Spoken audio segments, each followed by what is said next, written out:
السلام علیکم ورحمۃ اللہ وبرکاتہ۔ الحمد للہ نحمده ونستعینه ونستغفره ونؤمن به ونتوکل علیہ ونعوذ باللہ من شرور انفسنا ومن سیئات اعمالنا من يهده الله فلا مضل له ومن يضلله فلا هادي له ونشهد أن لا إله إلا الله وحده لا شريك له ونشهد أن سيدنا ونبينا وحبيبنا ومولانا محمدا عبده ورسوله أما بعد قال الله تبارك وتعالى في القرآن الكريم أعوذ بالله من الشيطان الرجيم بسم الله الرحمن الرحيم إن الله يأمر بالعدل والإحسان وإيتاء ذي القربى وينهى عن الفحشاء والمنكر والبغي يعظكم لعلكم تذكرون صدق اللہ العظیم۔ ہر طرح کی تعریف اور حمد و ثنا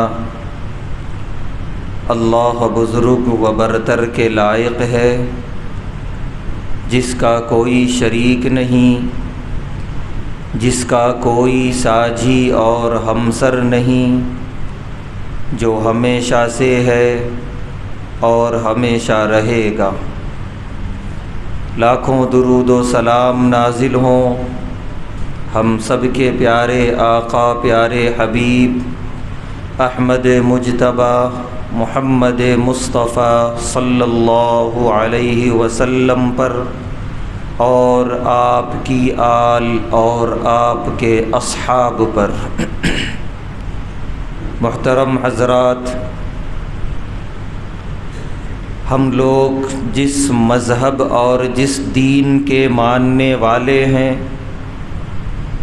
یہ دنیا کا سب سے برحق مذہب، سب سے خوبصورت اور حسین مذہب ہے۔ اس مذہب کا ایک ایک حکم اور اس مذہب کا ایک ایک فریضہ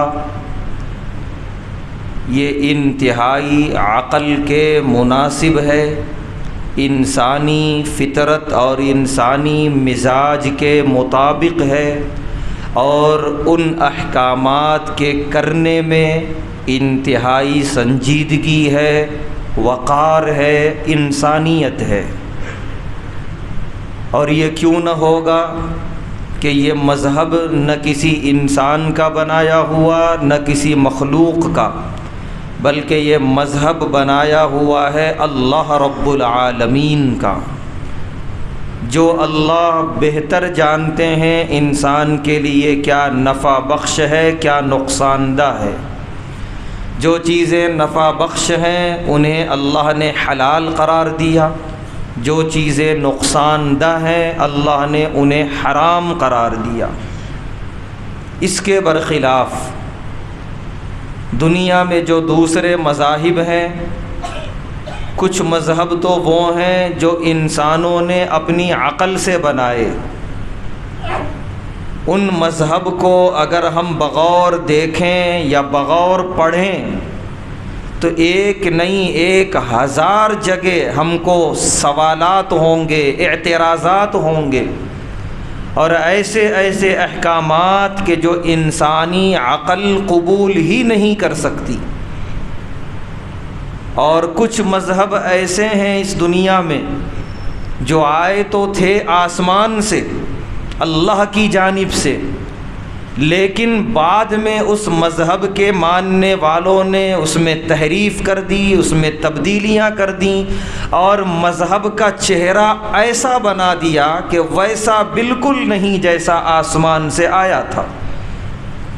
توحید والا مذہب، یہودی مذہب، عیسائی مذہب جو حضرت موسیٰ علیہ السلام، حضرت عیسیٰ علیہ السلام لے کر آئے تھے، لیکن اس وقت ان مذاہب کی شکل یہ ہے کہ اس میں دور دور تک توحید نہیں ہے، وقار نہیں ہے، تہذیب نہیں ہے، بالکل اس کا چہرہ بدل دیا، مسخ کر کے رکھ دیا۔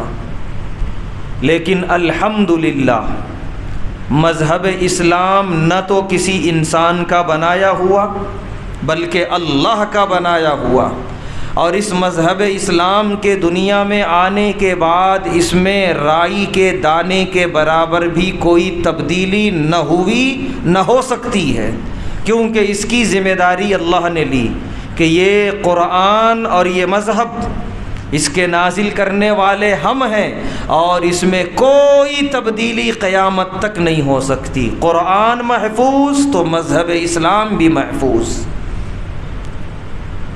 اب اس وقت اس دور کے فتنوں میں ایک بڑا فتنہ یہ ہے کہ یہ مذہب اسلام الحمدللہ صاف و شفاف چہرے والا، بالکل آئینے کی طرح چمکدار تعلیمات والا، جس کا نتیجہ یہ ہے کہ ہر دن بلا ناغہ دنیا میں اسلام قبول کرنے والوں کی تعداد میں اضافہ ہوتا جا رہا ہے۔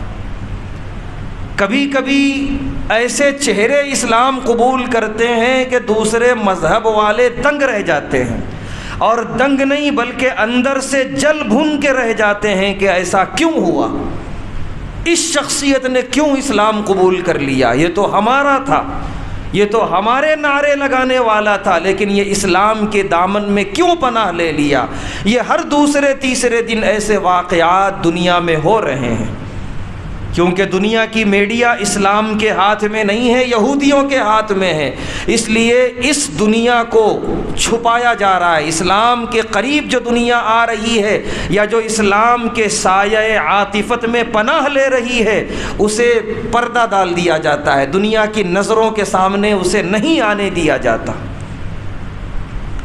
دوسری طرف پورا زور ہے تمام دشمنان اسلام کا کہ اسلام کا چہرہ ایسا بنا کے پیش کرو انسانوں کے سامنے کہ نعوذ باللہ بدنما لگے، پرتشدد لگے، بڑا قید و بند اور جیل جیسی زندگی گزارنے والا لگے، تاکہ لوگ اتنے تیزی کے ساتھ اس مذہب کے قریب نہ آئیں، اس پر کچھ روک لگے۔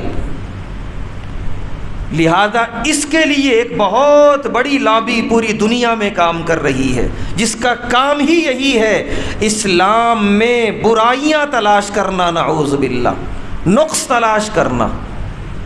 اور یہ جان کر آپ کو حیرت ہوگی کہ ایسے لوگوں کو مستشرقین کہا جاتا ہے۔ کتنے ایسے لوگ جو اسلام میں برائیاں نکالنے کے لیے، اسلام میں کمی تلاش کرنے کے لیے اسلام کے قریب آئے اور مسلمان ہی ہو گئے، اسلام ہی قبول کر لیا انہوں نے۔ یہ بھی ایک طویل فہرست ہے الحمدللہ۔ یہ باتیں اس لیے بتائی جا رہی ہیں کہ ان باتوں پر مکمل طور پہ پردہ ڈال دیا گیا دنیا کی میڈیا میں، اور ہر طرف یہ بات پھیلائی جا رہی ہے کہ اسلام نعوذ باللہ انسانیت کے لیے نقصان دہ مذہب، عورتوں کا حق چھیننے والا مذہب، نعوذ باللہ، اور نہ جانے کیسے کیسے الزامات۔ اس لیے اس وقت ضرورت اس بات کی ہے کہ ہم خود بھی اور اپنے آنے والے نسلوں کو بھی اسلام کی خوبصورتی بتائیں، اسلام کی حقانیت بتائیں، اور اسلام ہی میں نجات ہے اس دنیا میں بھی اور آخرت میں بھی، یہ بتائیں۔ اور دوسرے مذہب کے ماننے والے کتنا مذہب بیزار ہیں یہ بھی بتائیں، کتنا وہ اپنے مذہب سے پریشان ہیں یہ بھی بتائیں۔ اس وقت ضرورت ہے اس بات کی۔ میں نے جو آیت کریمہ پڑھی ہے سورہ نحل کی آیت ہے، بڑی مشہور آیت قرآن کریم کی، اور ہر خطیب جمعہ کے دوسرے خطبے کے اخیر میں وہ آیت پڑھتا ہے، ان اللہ یأمر بالعدل والاحسان وایتاء ذی القربى وینہی عن الفحشاء والمنکر والبغی یعظکم لعلکم تذکرون۔ ایک مختصر سی آیت، اس میں اللہ تعالیٰ نے اسلامی مزاج بیان کیا کہ وہ لوگ جو اسلام کو غلط نظر سے دیکھ رہے ہیں، اس آیت کا ترجمہ اور تفسیر پڑھ لیں، واضح ہو جائے گا اسلام کیا ہے۔ اللہ فرما رہے ہیں ان اللہ یأمر بالعدل، ان اللہ حکم دیتے ہیں اعتدال کا۔ یہی ایک لفظ ان سارے اعتراضات کو ختم کرتا ہے جو کہتے ہیں کہ اسلام میں تشدد ہے، اسلام میں انتہا پسندی ہے، اسلام میں سخت مزاجی سخت قوانین ہیں۔ بالکل نہیں، عدل اعتدال ہے اسلام میں۔ ہر چیز میں دیکھ لیجئے، عبادات میں، معاملات میں، تجارت میں، ہر چیز میں جتنے احکام اسلام کے ہیں بالکل معتدل۔ نہ ایسے کہ اسلام کوئی حکم ہی نہیں دیتا، حلال و حرام ہی نہیں بتاتا، ایسا بھی نہیں، اور نہ ایسا کہ اسلام نے بالکل جکڑ دیا، پابند کر دیا کہ تجارت کرنا ہی مشکل ہو جائے، دنیا کمانا ہی مشکل ہو جائے، ایسا بھی نہیں، بلکہ دونوں کے بیچ میں اعتدال والی راہ نکالتا ہے، چاہے وہ عبادات ہوں، چاہے وہ معاملات ہوں، کون سی بھی۔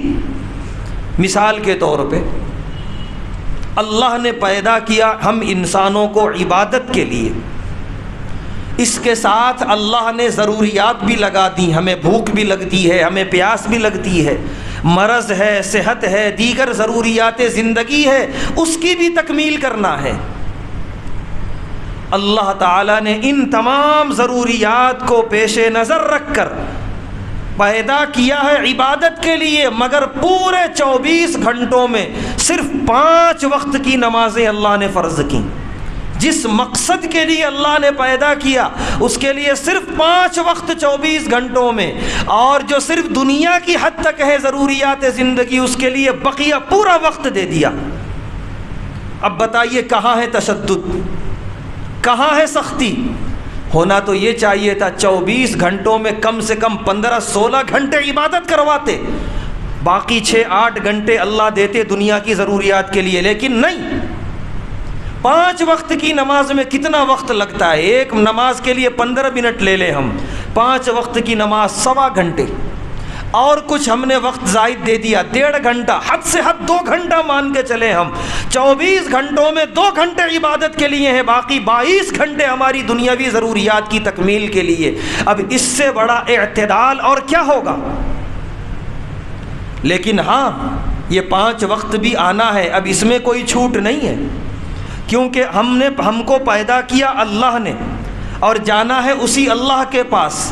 یہ بیچ کا جو وقفہ ہے زندگی گزارنے کا، اس میں ہم کو اللہ سے جڑے رہنا ہے، کیونکہ جگہ جگہ اللہ نے فرمایا الیہ المصیر، الیہ المصیر، آنا اسی کے پاس ہے، جانا اسی کے پاس ہے۔ تو لہذا اس مختصر سی زندگی میں جتنا بھی اللہ نے وقفہ دیا ہے اس اللہ سے جڑے رہنا ہے، اور جڑے رہنے کے لیے 5 وقت کی نماز بے حد ضروری ہے۔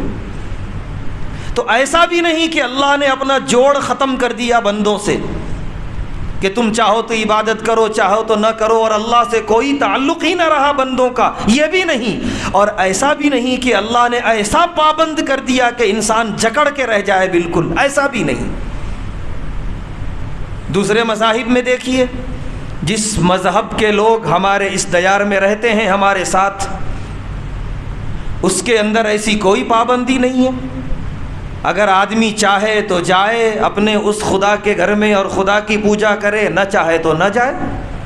جانے والے جاتے ہیں، نہیں جانے والے مہینوں نہیں جاتے، ان کا کوئی خاص تعلق نہیں ہے ان کا اپنے خداؤں سے، اور وہ تو خدا باطل ہیں، تعلق ہوگا بھی تو کوئی فائدہ نہیں۔ اور ایک نہیں 1 کروڑ بلکہ اس سے بھی زیادہ خدا ہیں، کتنوں سے تعلقات استوار رکھیں گے وہ؟ لہذا ایک بے چین سی زندگی ہے ان کی، مذہبی زندگی جو ہے ایک بے چین سی، الل ٹپ، کوئی ایک ڈگر نہیں ہے اس کی، بے ڈگر سی گزارے جا رہے ہیں۔ باپ کسی اور خدا کو مانتا ہے، بیٹا کسی اور خدا کو، پوترے کسی اور خدا کو پوج رہے ہیں، ایک ہی گھر کے اندر خدائیت پر ایک یکتائیت نہیں ہے۔ اور ایک مذہب ہے عیسائی مذہب، اس وقت دنیا کا سب سے بڑا مذہب آبادی کے اعتبار سے، سب سے زیادہ انسان جس مذہب کے پیروکار ہیں اس دنیا میں، جس کا ذکر اللہ نے سورہ مائدہ میں فرمایا ہے، اور اس کا سوال بھی اتنا ہی سخت ہوگا آخرت میں، عیسائی مذہب۔ ہم کہتے ہیں عیسائی قوم بڑی عقل مند قوم ہے، وہ چاند پر جا رہی ہے، نہ جانے کہاں کہاں جا رہی ہے۔ اس مذہب میں کیا ہے عبادت کا تصور کہ ہفتے میں ایک دن چرچ میں جانا ہے، اتوار کے دن، اور وہاں جو فادر جو پوپ بیٹھا رہتا ہے اس کے سامنے اپنے ہاتھوں کو پھیلانا ہے کھڑے ہو کر، اس کے بعد وہ کچھ الفاظ بولے گا، ان الفاظ کو دہرانا ہے ساتھ میں۔ جب یہ کر لیا انہوں نے تو ان کا عقیدہ ہے یہ باقاعدہ ان کی کتابوں میں لکھا ہوا کہ پورے ہفتے انہوں نے جتنے گناہ کیے، جتنی برائیاں کی، سب معاف، سب ختم۔ یہی وجہ ہے کہ اس روئے زمین پر سب سے زیادہ گناہ کرنے والی قوم عیسائی قوم ہے، سب سے زیادہ گناہ، کوئی گناہ چھوٹا نہیں ہے اس قوم سے، سارے گناہ وہ کرتے ہیں اور کر رہے ہیں۔ وجہ کیا ہے؟ یہ عقیدہ، یہ تصور۔ یہ کون سا تصور ہے؟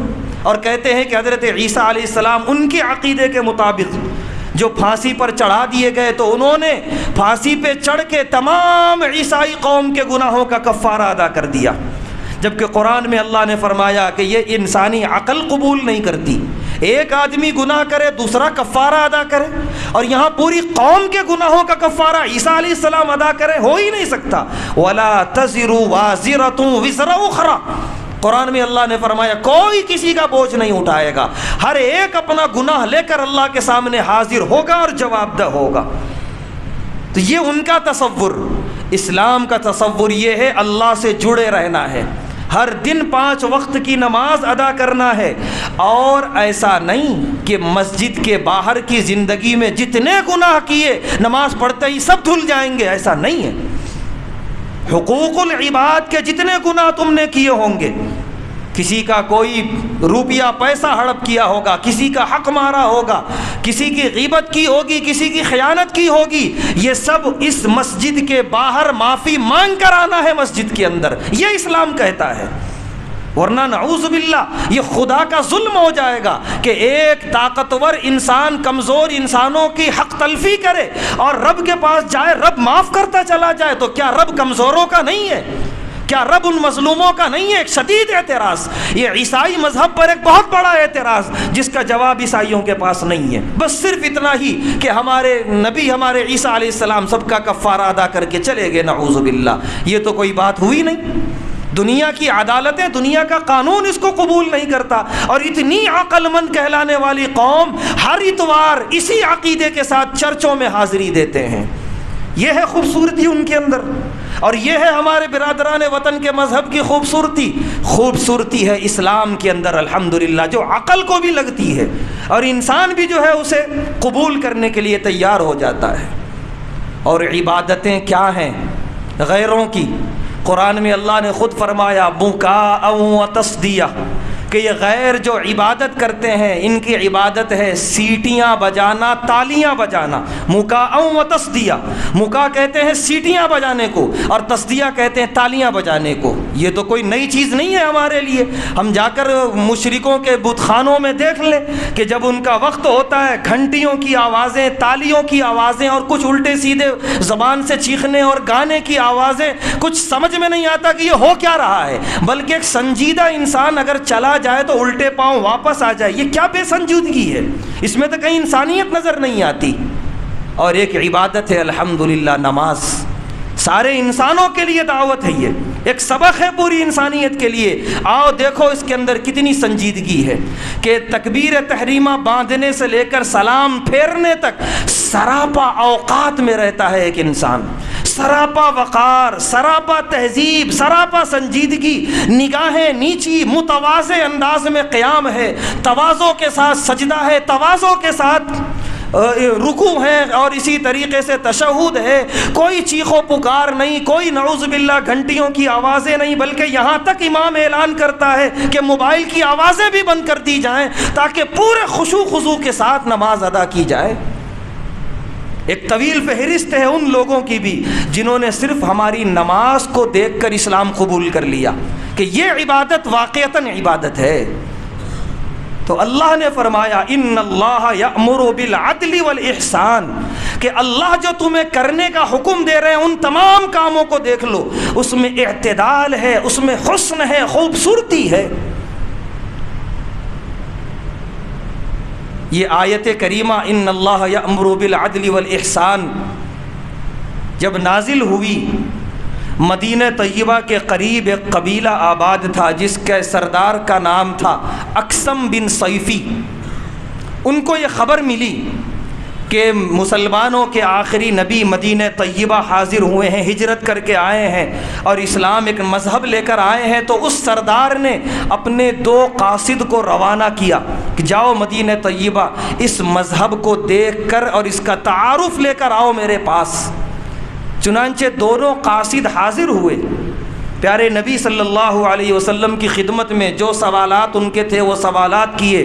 آخر میں جب بات آئی اسلام کے تعارف کی تو پیارے نبی صلی اللہ علیہ وسلم نے اپنی جانب سے کچھ نہیں ارشاد فرمایا، یہ آیت پڑھ دی ان اللہ یأمر بالعدل والاحسان، کہ مذہب اسلام یہ ہے کہ اس میں اللہ حکم دیتے ہیں اعتدال کا اور خوبصورتی کے ساتھ اعمال کرنے کا، وَإِيتَاءِ ذِي الْقُرْبَى، اور اپنے رشتہ داروں کے ساتھ حقوق کی ادائیگی، اگر وہ کم معاشی اعتبار سے کمزور ہیں تو ان کی مدد، وَيَنْهَا عَنِ الْفَحْشَاءِ وَالْمُنْكَرِ وَالْبَغْيِ، اور اللہ روکتے ہیں بڑے گناہوں سے، فحشاء فحش گناہ بڑے بڑے، والمنکر اور جو چھوٹے گناہ ہیں ان سے بھی اللہ روکتے ہیں اس مذہب کے اندر، والبغی اور بغاوت سے روکتے ہیں اللہ۔ بغاوت کا مطلب علماء نے لکھا ہے کہ جس دائرے میں رہ کر زندگی گزارنا ہے اس دائرے سے باہر نکلنا نہ، یہ ہے بغاوت۔ یہاں تک علماء نے مثال دی ہے کہ اگر کوئی تاجر ہے تو وہ اصلی چیزوں کے ساتھ جعلی اور نقلی چیزیں بھی فروخت کر رہا ہے ملا کر، یہ بھی بغاوت ہے۔ تو اس طرح کے تمام برے کاموں سے اللہ روکتے ہیں۔ یہی ہے اسلام کا تعارف، کرنے کے کام یہ ہیں اعتدال اور حسن والے، اور نہ کرنے والے کام یہ ہیں فواحش اور منکرات اور بغاوت۔ یہ آیت لے کر وہ دونوں قاصد اپنے قبیلے کے سردار کے پاس پہنچے، اور وہاں پہنچنے کے بعد انہوں نے یہ آیت اپنے سردار کو سنائی۔ سردار نے سنتے ہی تعریف کی اسلام کی، اگر یہ ہے تو اس سے سچا اور برحق مذہب کوئی نہیں ہو سکتا، اور اسی وقت اس نے ارادہ کیا کہ میں مدینہ طیبہ پہنچوں گا اور اسلام قبول کروں گا۔ چنانچہ اگلے کچھ دنوں میں اس نے وقت نکالا، مدینہ طیبہ حاضری ہوئی، اس نے اسلام قبول کیا اور پورے قبیلے نے اس کے اسلام قبول کر لیا، صرف اس ایک آیت کی وجہ سے کہ اللہ حکم دیتے ہیں اعتدال کا اور حسن کا۔ تو مذہب اسلام ایک حسین اور خوبصورت مذہب ہے۔ اسلام کی عیدیں دیکھ لیجئے، اسلام کے جو تہوار ہیں کہ عید پر، تہوار پر انسان مسلمان صاف ستھرا، خوشبو لگایا ہوا اور انتہائی متواضع انداز میں اللہ کی تکبیر بلند کرتے ہوئے اللہ کی عبادت کی طرف رواں دواں رہتا ہے۔ اتنی خوبصورتی دنیا کے کسی بھی مذہب کی عید دیکھ لیجئے، چاہے وہ عیسائیوں کی ہو یا یہودیوں کی یا ہمارے برادران وطن کی، ان کے نزدیک خوشی اور تہوار کا مطلب یہ ہے کہ ہم انسان ہی نہ رہیں، نہ چہرے سے انسان نظر آئے، نہ خوشی منانے کے انداز سے انسان نظر آئے، بالکل انسان حیوان نظر آ جاتا ہے۔ لیکن الحمدللہ اسلام کی یہ خوبصورتی ہے، سراپا اسلام، اور مسلمان اس میں بالکل واضح اور صاف طور پہ انسان نظر آتے ہیں۔ اللہ تعالیٰ نے انسان جو غذائیں کھاتا ہے اس میں بھی ملحوظ رکھا انسانیت کو۔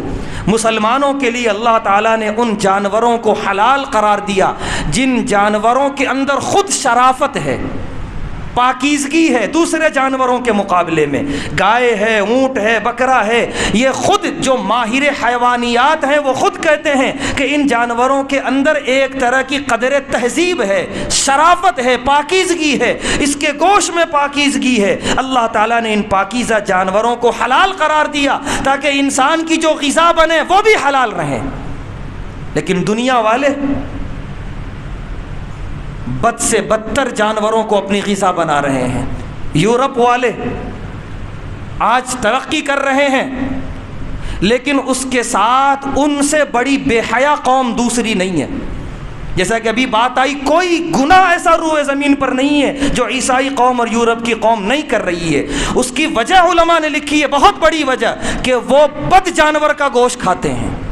اور یہ چیز ہے، آدمی جس چیز کو غذا بناتا ہے ویسی خصلت اس کے اندر پیدا ہوتی ہے. نفسیاتی طور پہ یہ اللہ تبارک و تعالیٰ کی طرف سے ایک انتظام ہے انسانی جسم کا، انسانی نفسیات کا، کہ وہ بدترین جانور کا گوشت کھاتے ہیں، اسی لیے وہ بدترین نظر آتے ہیں انسانوں کے بیچ میں. ایسی بے حیائی، ایسا پہناوا، ایسی چال چلن کہ ذرا سی حیا رکھنے والا انسان بھی اپنی آنکھیں بند کر لے انہیں دیکھ کر. آخر کیوں؟ پڑھے لکھے تو بہت ہیں، وہ ان کے پاس ڈگریاں تو بہت ہیں اور پڑھی تعلیم گاہیں بہت اونچی اونچی ہیں، لیکن یہ حیوان کیوں نظر آ رہے ہیں کہ وہ کھا رہے ہیں حرام جانور کا لقمہ. اسلام کی یہ خوبصورتی، اللہ نے ایسی پاکیزہ چیزوں کو ہمارے لیے حلال کیا. اور اتنا ہی نہیں، ان جانوروں کو ذبح کرنے کا جو طریقہ بتایا اسلام نے وہ بھی انتہائی انسانیت والا، کہ اسے قبلہ رو لٹا کر اسے اس جانب سے جو اس کے اوپر چاقو پھیرا جائے تاکہ بالکل یہ جلد سے لگ کے جو 3 رگیں ہوتی ہیں وہ ایک مرتبہ میں کٹ جائیں، اور کم سے کم تکلیف میں وہ بندہ اللہ کے دربار میں، وہ جانور اللہ کے دربار میں پہنچ جائے. ہمارے برادران وطن وہ بھی جانور کھاتے ہیں، وہ بھی ذبح کرتے ہیں، لیکن وہ ذبح نہیں ہوتا، وہ جھٹکا ہوتا ہے. وہ پیچھے سے جھٹکے سے مارتے ہیں جو شدید تکلیف ہوتی ہے جانور کو، اور کبھی کبھی وہ 1-2 وار میں جانور مر نہیں پاتا اور بے انتہا تکلیف میں آ جاتا ہے جانور. ایسی تکلیف دے کر انہیں ذبح کرنا اور انہیں کاٹنا اسلام نے اس سے بھی منع کر دیا. یعنی جانور لے لو یا طریقہ ذبح لے لو، جو بھی لے لو، اسلام کا طریقہ انتہائی صاف و شفاف نظر آئے گا. الحمدللہ. انسان مر جاتا ہے، اسلام یہ کہتا ہے جیسے زندہ تھا قابل احترام تھا، ابھی بھی قابل احترام ہے، اسے غسل دے کے اسے پاک کرو اور اسے سفید کپڑوں کا کفن پہناؤ، ہو سکے تو خوشبو لگاؤ، اور اسے انسانیت کے ساتھ قبر کے گڑھے میں اتار کر قبر کو اوپر سے بند کر دیا جائے. یہ طریقہ ہے اسلام کا، اور یہی طریقہ سب سے افضل اور اعلیٰ طریقہ ہے انسانی احترام کا. اس سے بڑا کوئی اور طریقہ نہیں ہو سکتا. ہمارے برادران وطن کیا کرتے ہیں؟ ان کا ایک عقیدہ ہے کہ جیسی ہی روح نکلی وہ منحوس ہو گیا، نعوذ باللہ. وہ اپنے جس بستر پہ لیٹا ہوتا ہے اس بستر سے اس کو الگ کر دیتے ہیں. اگر وہ اسی پر لیٹا رہا تو وہ بستر استعمال نہیں کرتے کہ وہ بھی منحوس ہو گیا، نعوذ باللہ. وہ تخت منحوس ہو گیا، نہ جانے کیسا کیسا عقیدہ. احترام تک نہیں دے پا رہے ہیں وہ ایک انسانی لاش کو، وہ کیا مذہب کا رونا روئیں گے. اور نتیجہ یہ ہوتا ہے کہ آخر میں وہ اپنے گھاٹ میں لے جا کے اسے آگ کے حوالے کر دیتے ہیں. اس سے بڑی بے احترامی کوئی ہوگی کہ ایک بیٹا اپنے باپ کے جسم کو جلا رہا ہے، ایک بیٹا اپنی ماں کے جسم کو جلا رہا ہے، اسے آگ دکھا رہا ہے. کیا یہ کوئی طریقہ ہے؟ کیا کوئی احترام ہے؟ کیا یہ انسانیت ہے؟ نعوذ باللہ، ہرگز نہیں. بلکہ احترام تو یہ ہے کہ جس مٹی سے اللہ نے پیدا کیا اسی مٹی کے حوالے کر دو، اسی مٹی سے اللہ کل آخرت میں اٹھائیں گے. منہا خلقناکم وفیہا نعیدکم ومنہا نخرجکم تارۃ اخری. اللہ نے فرمایا اسی مٹی سے ہم نے تمہیں پیدا کیا، اسی میں تمہیں لوٹائیں گے، اور اسی سے ہم تمہیں دوبارہ زندہ کریں گے آخرت میں. اور کتنی ایسی قومیں ہیں اس دنیا کے اندر جو اپنے مرحوموں کو مرنے کے بعد ان کے جسم کی کھال اتارتے ہیں اور اس کو موذی جانوروں کی غذا بننے کے لیے ان کے حوالے کر دیتے ہیں. خاص طور سے گدھ پرندہ جو انسانی جسم کو کھاتا ہے اس کے حوالے کر دیتے ہیں. ایسی بھی قومیں اس دنیا کے اندر رہ رہی ہیں، اس وقت بس رہی ہیں. یہ اپنے مرحوموں کے ساتھ یہ سلوک کر رہے ہیں، اور ایسے لوگ منہ اٹھائے اسلام پہ اعتراض کر رہے ہیں، میڈیا میں آ کر بیٹھ کر اسلام پر اعتراضات کر رہے ہیں. نعوذ باللہ من ذالک. خود اپنا گھر جا کے دیکھیں کہ اپنا گھر کتنا ننگا پڑا ہوا ہے، گھر کتنا بد تہذیب اور حیوانیت کا ثبوت دے رہا ہے. اس پاکیزہ چمکتے دمکتے سورج پر تھوکنے کی کوشش کر رہے ہیں اسلام کے اوپر. تو جیسا کہ شروع میں نے کہا تھا، ایک گوشہ ہے جس کو میڈیا کے ذریعے ڈھانک دیا گیا، وہ ہے اسلام کے تعارف کا گوشہ، اسلام کے اعتراف کا گوشہ۔ بہت تیزی سے لوگ اسلام کی طرف داخل ہو رہے ہیں، لیکن اسے بتایا نہیں جا رہا ہے، چھپایا جا رہا ہے، اور اس سے بوکھلاہٹ کا شکار ہو کر یہ کر رہے ہیں کہ اسلام کو بدنام کرو، خوب بدنام کرو، فلمیں بناؤ اسلام کے خلاف، ڈرامے بناؤ اسلام کے خلاف، میڈیا کے ذریعے حلق پھاڑ کے چلاؤ اسلام کے خلاف، تاکہ یہ بدنما نظر آئے انسانوں کو اور لوگ اس کے قریب نہ آئیں۔ لیکن یہ بات سچ ہے کہ ہر کربلا کے بعد اسلام زندہ ہوا ہے، جب بھی اس کے خلاف آوازیں اٹھی ہیں اتنا ہی یہ اسلام بلند ہوا ہے۔ کسی شاعر نے کیا خوب کہا کہ اسلام کی فطرت میں قدرت نے لچک دی ہے، یہ اتنا ہی ابھرے گا جتنا کہ دباؤ گے۔ اس لیے ضرورت اس بات کی ہے کہ ہم پورے اطمینان کے ساتھ اسلام پر عمل پیرا رہیں کہ اس سے اچھا مذہب رب کعبہ کی قسم اس روئے زمین پر نہ ہے، نہ قیامت تک آ سکتا ہے، اور اپنے آنے والی نسلوں کو بھی بتائیں، اور ہر اعتبار سے ہو سکے تو مطالعہ کر کے تیار رہیں ان معترضین کے اعتراض کا جواب دینے کے لیے، تاکہ انہیں پھر دوبارہ منہ کھولنے کی جرأت نہ ہو۔ اللہ تبارک و تعالیٰ سے دعا ہے، اللہ تبارک و تعالیٰ ہم تمام کو پورے دل و جان کے ساتھ اسلام پر عمل پیرا رہنے کی توفیق عطا فرمائے، اس کے ہر حکم کو دل سے لگا کر زندگی گزارنے کی توفیق عطا فرمائے، غیروں کے فتنوں سے اور سازشوں سے پورے اسلام کی حفاظت فرمائے۔ وآخر دعوانا الحمدللہ۔